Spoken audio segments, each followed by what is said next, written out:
Hi, everybody. Welcome back to Carl and Rick Talk Risk. Hey, Rick. Hi, Carl. How are you? I'm all right. I'm in my capsule. I The don't know walls are about you, closing but in a you're little bit. frozen right now on my screen. I can hear you Oh, fine, but yikes. I got. Oh, there you're back. You're back. Am I You're no back? longer a still portrait. Carl can move. Carl moves. Hey, Newsflash. with this shirt, I could actually blend into the background, and you'd never see me. I'll be like comedian Carl. No, no, no, no, Um, no. Your shirt is white, so you obviously use a good detergent, whereas the walls of your bank room are more cream to calm people okay, that down. comes through. Okay. Rick, I was just getting all my bad jokes out now, like I do with my wife, and then the good ones are you got to wait for those. You know, conversely, my wife thinks I am her bad joke. But anyhow, Ba-boom. Um, Rick, we've got to talk education. You and I have been conversing on the airwaves about it, and it feels like it's filling up a lot of airtime in my life at the moment because there's a lot of upheaval, I'd say, in both educational institutions, but also actually, I would argue. I just got to interrupt. I got to be rude and Sure, interrupt. You go say for it. that there's upheaval. I say that there is no upheaval compared to what I believe that there needs to be. I Yeah, believe that higher education, particularly in business schools or business professional related, business professionally related adjacent programs, um, is got to go through and will go through a seismic shift in the next decade at least. Seismic yeah. shift. Should be an upheaval. Okay, I should have used those words. Um, let's say at some schools there really is upheaval, right? Like we discussed Yale University doing a real deep dive into how they lost the public trust, and they But came out with again, I got to stress in that, and you sure, got to put this is based upon a report that came out yesterday within Yale and was reported on New York Times and various other news agencies. I just got to yep, stop you there. Yes, it was a deep dive, but it was a deep dive on how the public is perceiving. It's not a deep dive on how the public should be perceiving, and it's not a yeah, deep dive, in my opinion, on what should be happening in terms of changes. It's on I see, yeah, how do we change the public's perception of the university, which yeah, is, in my mind, very, very, very self-serving. yeah. It was a reputational risk report, not a strategy review, right? Yeah. It's not what do we want to be. It's And how do again, I we want want to to be be clear, seen. not a Yeah, reputational risk report, not a strategic risk report. yeah, yeah. No, no clear now. Yeah. And I'll put the link to the New York Times article about Yale because I think it was pretty interesting. And then I know you read the report, but yeah. And by the way, New York Times article does have a link to the actual report as well. So Okay, okay, good. But a few a few things stood out, even though it was a reputational risk report about the contradictions that are facing these bodies, who are trying to stay relevant in the modern world. And, they're doing some things that are understandable, right? But that have eroded their standards. We talk about grade inflation. We've discussed that on the podcast. Um, um, the attempt to be both selective as an Ivy League school and also inclusive of everybody and basically doing away with standardized test results as a result of that. And this is the certificate. What's the word for them? The professional bodies, CFA, the PRMIA, the GARP, and all of these, right? They have a bit of the same problem, right? Do we lower standards a bit to let more people in the door to get the abbreviation after the name, or do we uphold extremely high standards and kind of push people away with this? Um, it's a tricky question, but it doesn't. again, the idea that we're going to improve our content and stay relevant, that's kind of missed in this whole conversation a little bit, right? Like what are they trying to do? How are they trying to keep candidates relevant to a workforce that's changing so fast? That's a really difficult problem all of these bodies are facing at the moment, and struggling to stay relevant. A large part of it comes down to what does the university degree signal? What does a certification signal? Mm-hmm. And I think that has fundamentally changed. Okay. Interest of full disclosure, I am a chartered financial analyst. I do not have a risk designation, even though I think I've been heavily involved, and in fact, de facto, I was heavily involved in the original formulation of, the top risk management certifications. I do not have them for reasons that I will probably discuss later in this. But when you look back on my career, the reason I got the CFA was my first day I joined my institution. My boss, who, by the way, I did not meet because I was hired before he was hired, although he started before me. He turned to me and he said, "Oh, so you got a PhD in finance, eh? Well, PhDs in finance don't know diddly squat." He used a different word that I don't think that we can use in public. And so therefore, you're going to do the CFA. By the way, the deadline to register is tomorrow. And so back then, a lot of the things that you were tested on as a CFA, you could not search. You could not say, "Hey, Alexa," or you could not say, "Hey, Google." You could not, put into an AI engine, and you had to know things. Yeah. Okay. Now, having said that, connecting things and understanding things was still important, but there was a first hurdle that you had to get over of knowing things.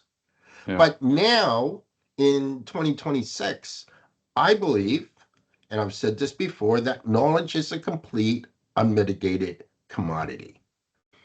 Almost anything that you want to know, from directions to a place to stochastic calculus, you can immediately put into an AI engine, you can put into Google, whatever, and you're going to get a plethora of resources that will get you what you need and get you up to speed on the knowledge within a very short period of time and very painless. That means that knowing things is a commodity. Yeah. But the university model, the certification model, by and large, is based upon knowing things. What's important, in my mind, are two things. One, knowing how to learn, which is a totally different thing than knowing things. And secondly, how to make connections of disparate ideas. Okay? And third is creativity, and fourth is critical thinking. Okay, now we might argue about the order there. Everyone's saying, "Oh, critical thinking." I think being able to connect dots that don't at first blush appear to be connected, I think that dreaming up things, dreaming up questions, dreaming's too dreamy a word, but being able to do the hard intellectual work to create the questions. Answers are easy. Yeah. Questions are hard. And this is what university isn't focused on. Although I try to do my part. Every weekly assignment, my class is, what 5 short answer questions do you think should be on the exam from the material from last week, and what's one longer problem? Okay. And that's where we've gone wrong, or that's where there's a need for adjustment. And furthermore, as PhDs in university, I'll shut up here after this point, is we've become successful as PhDs simply because coming out of high school, the only thing that we were probably really good at was taking tests. Mm-hmm. Right. Coming out of undergrad, the only thing that we were really good at was taking tests. So the only thing that we could really do was go on to more school. And so we come out at the end, and the vast majority of professors, and I'm not trying to, put down, my peers by any stretch of imagination, because they're absolutely brilliant.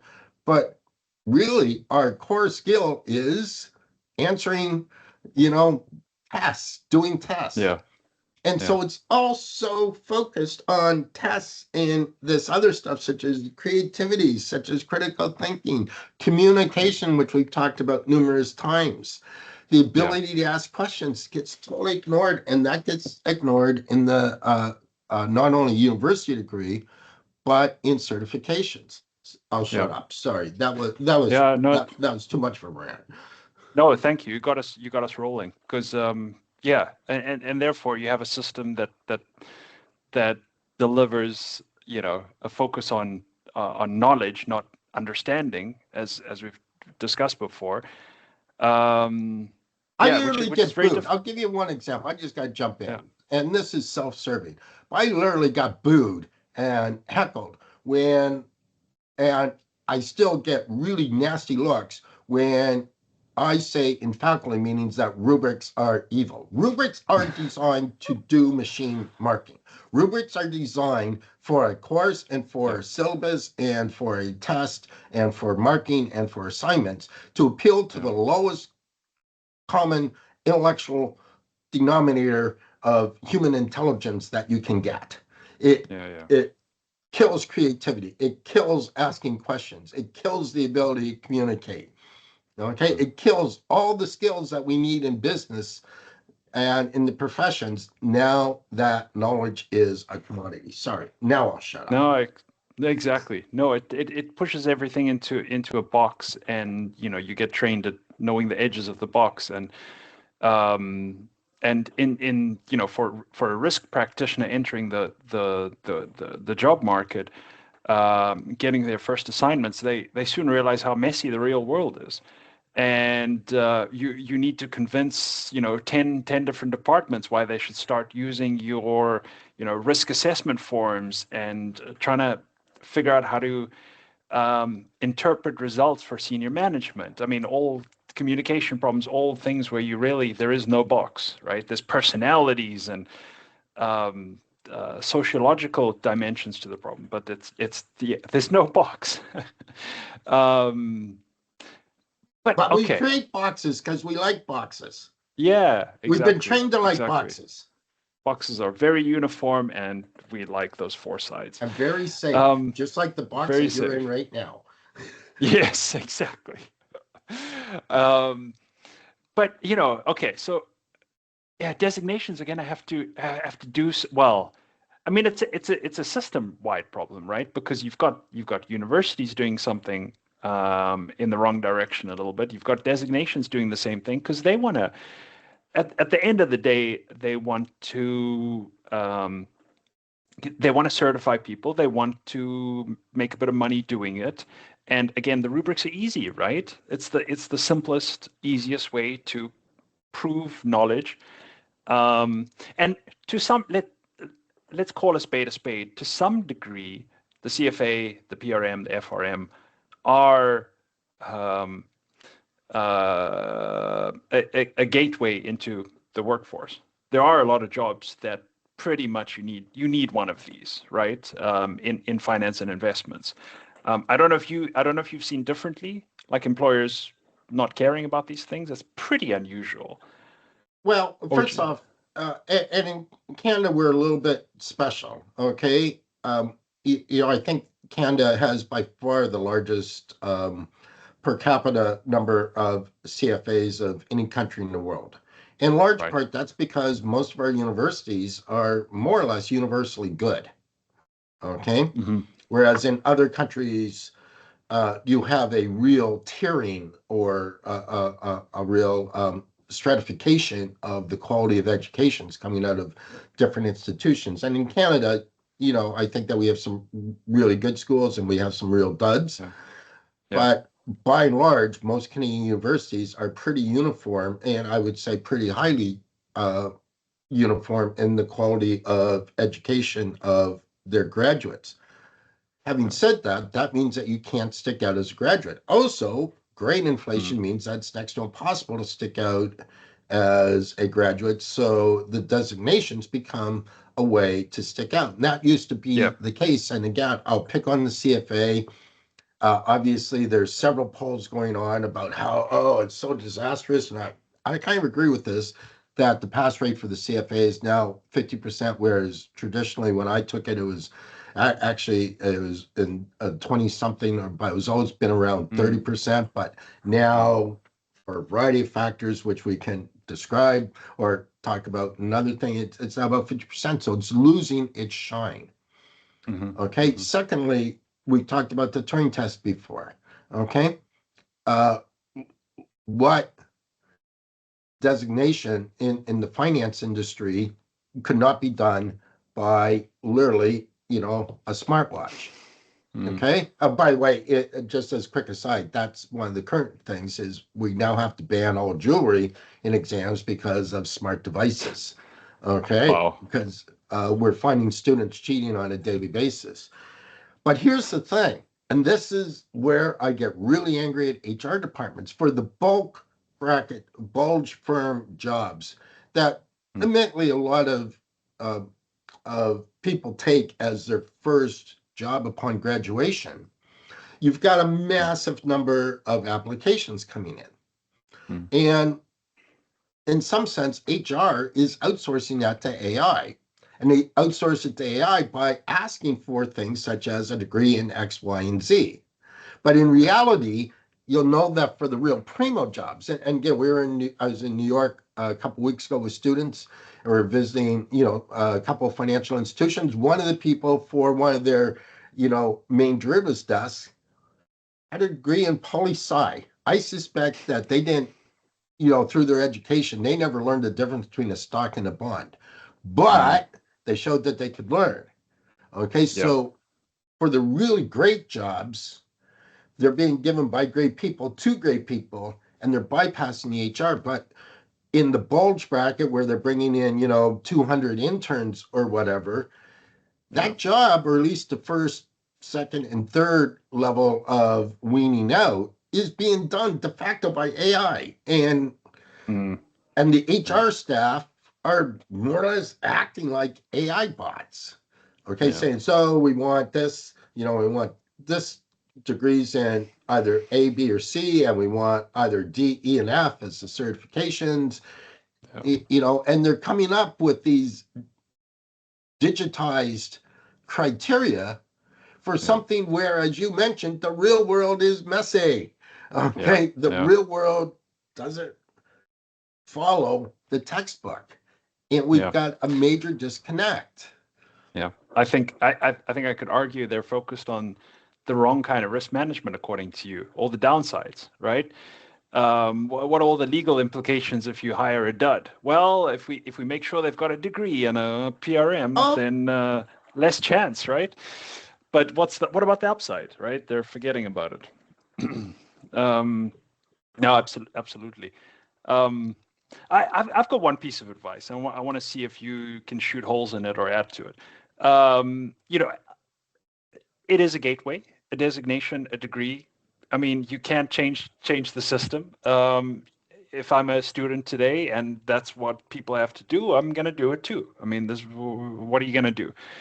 But I talk a little bit about our publication at PRMIA, Intelligent Risk, and I kind of see that as a way to go above and beyond. To you have ideas, you have thoughts, you've got your first job, you've got your hands dirty. Come and tell us what you've learned. Work with a peer reviewer to really get those ideas across to your audience in a way that they can use them.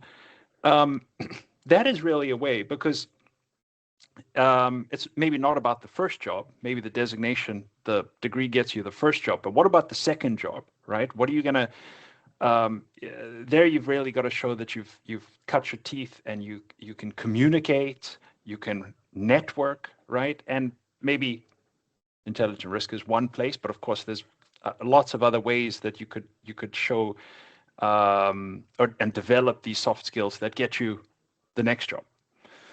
What do you think? Well, I think getting the designations such as the PRM is valuable for a very different reason. Okay, and I kind of envision it to two of the most valuable things that I consider to be on my CV. Okay, one, the fact that I went to university in Texas and became a, you know, albeit not D1, NAIA, tennis champion. And two, that I ran the Chicago Marathon. Now, what the heck do they have to do with being a professional in business, you might ask? Well, first off, they show that I'm competitive. How could someone from, Eastern Canada, where tennis, most people couldn't spell tennis, actually we could, but, the weather's not conducive to playing tennis, go to Texas and be, relatively successful. That shows a competitiveness. Running a marathon. I'm not a marathon runner. Anyone who's seen me knows Rick is not built to run marathons. But it shows dedication. It shows that you're goal-oriented. It shows that when you're goal-oriented, you can come up with a plan and implement that plan to achieve the goal. I think that signing up for something like the PRM and successfully completing it shows that you've got some level of competitiveness, shows that you want to signal to the world that you are good. You're not just doing it to signal, though. You're showing that you can set a goal that's worthy, that you can strategize about how to achieve that goal, and you can put in the work to achieve that goal. That I see is the major criteria, the major reasons why you want to get one of these designations. And I think that that's why there's such an outcry over how easy the CFA is now to get, relatively speaking. Yeah. I would piggyback with one more thing. I think it does, because I see a lot of people that get through university, that join the workforce, and they stop reading. And deeply reading, right? Like really difficult things. And then these designations force you to read things that are sometimes very boring, but really get deep into content and pass an exam. And there is an element of study there that is good for lifelong learning, and that keeps that muscle strong after university. I want to add to that a bit. I get asked a lot about, what's your secret for success, or what tips do you have for getting one of these designations? And I realize that this is changing a little bit and I'll stick to the CFA, which I did, albeit, decades ago. So everything I have to say, you might want to say, is totally irrelevant or outdated. But I always tell people, I know lots of people who have bought the CFA materials and read the CFA materials and passed the exam. I also know lots of people who have bought the cram courses, and full disclosure, I used to rate for one of the cram courses, who have bought the cram courses and passed. But I also know lots of people who have bought the cram courses and are taking the CFA exam for their second, third, fourth, fifth. And by the way, CFA I know is 3 levels, but I'm talking about each level of the exam. I also know people who have done the CFA and bought the books who are still using those books, almost 30 plus years later. I know of no one who bought the cram courses who still refer to them in their professional career. And so there's two aspects to that. One is, or there's many aspects. One is we have now, let's call it space pay. We have a whole industry of people to get you through these certifications as efficiently as possible. So one of the things I would suggest to HR people out there is ask, did you use a cram course? Rephrase it. Explain to me how you studied for the PRM exam. Okay? Because again, that goes back to what I was saying, but it also says, were they learning the material simply to pass the exam to get the checkbox, or were they learning the material because they want to be a successful professional? And I think that that's one key way to really boost the value of your designation is if you can talk about your motivations and how you did it, and how you achieved it. Because again, calling a spade, I can walk into any of those exams with this and pass the exam. Albeit I might get caught cheating because, Yeah. No, but that's a very good point. Two people that pass the CFA don't necessarily have the same experience and takeaways. One that takes it seriously and really engages with the material is really going to have a much And, larger benefit from it. and I want to bring up one other thing. I get asked a lot, well, Rick, you don't have, why don't you have the, PRM or FRM? Well, here, I always think back to an old Monty Python skit from the, Monty Python's Flying Circus, where he walks into someone's office and they have the old stand that you used to have on your desk that had your name with your designation behind it, and they have to walk around the entire room for all the designations that the person has. I do believe that there's what I call, hopefully this doesn't offend anyone, what I call credential, prostitutes. Basically, they're getting credential after credential after credential. And once you get so many credentials, it kind of makes you look a little bit desperate. And you kind of have to wonder, what really is this person's worth if the only thing that they can justify to the world is not what they've done, but what their certifications are. Yeah, absolutely. And then you're really doing it just for the exam and the letters, because a lot of these organizations are communities, and if you engross yourself in them, you really start to feel the full benefits. I've said it before, but I'll say it one more time.